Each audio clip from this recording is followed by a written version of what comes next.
I remember the creaking of the old wooden floorboards beneath my bare feet, the eerie glow of the dim sconces that lined the walls, and the chill that ran down my spine every time I heard the whisper.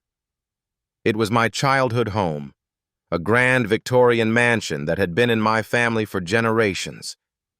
I must have been around 8 or 9 years old when I began to sense that something was off. At first, it was just little things. A door would slam shut on its own, or I'd find a toy moved from where I left it. But as the days went by, the occurrences grew more frequent and more intense. I'd wake up in the middle of the night to the sound of footsteps creaking up the stairs, as if someone was coming for me. I'd peer into the darkness, my heart racing, but there'd be no one there. My parents would dismiss it as the house settling, but I knew better. One night, I decided to explore the house when everyone else was asleep. I crept out of my room and into the hallway, my footsteps echoing through the empty halls. I made my way to the room at the end of the hall, a room that was off-limits to me. It was my grandfather's study, a place where I was never supposed to go. As I pushed open the door, I was hit with a wave of cold air.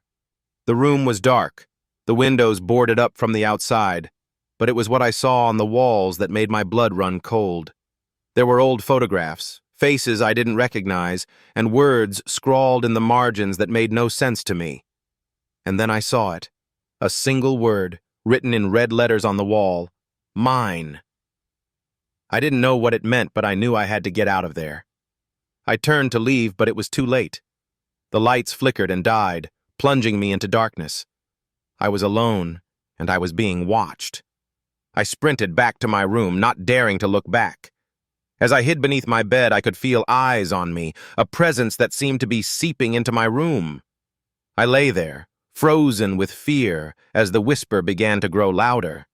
It was a gentle whisper, just a soft murmur, but it seemed to be calling my name.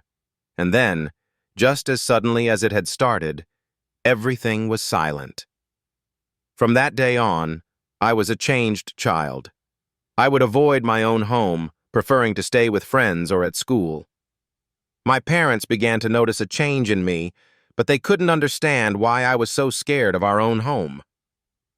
It wasn't until I was much older, and I began to research the history of my family's mansion, that I discovered the dark truth. The previous owners of the house had been involved in some kind of dark cult, and the whispers I heard were just a faint echo of their presence. My grandfather, the original owner of the house, had been a part of it, and his study was a shrine to their twisted rituals. The photographs, the words on the wall. It was all a message from the past, a warning to stay away. And I knew that I had been so close to becoming a part of their twisted games, a pawn in a game of terror that I couldn't even begin to comprehend. I've never set foot in that house again, and I don't think I ever will.